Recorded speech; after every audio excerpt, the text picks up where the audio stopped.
Djokovic grew up in war-torn Belgrade, and he often admits that he is still traumatized by the horrors from his childhood, stating in a recent interview, "It's the fear of the unknown, not knowing if the next bomb is going to hit your head.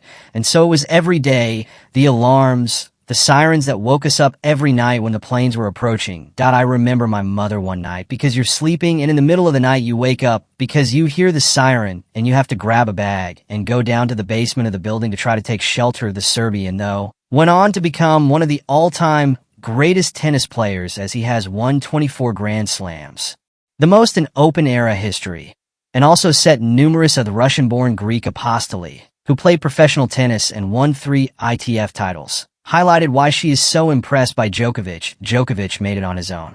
No public relations. Apostoli, whose son Stefanos reached a career-high number 3 in the ATP rankings and has won 11 career titles, said on the Mr. Tennis YouTube channel. In other words, he got into tennis when Federer and Nadal were at the highest level. They were already the fathers of tennis, and Djokovic wasn't a name. But over time, as time has shown, he proved that anything is possible. Those who condemn him will need time to reassess that I've had a life on several levels. I lived in Belgrade for a while, so I speak Serbo-Croatian. By the way, Djokovic, although they write about him that he's Serbian, in fact he's Bosnian by birth.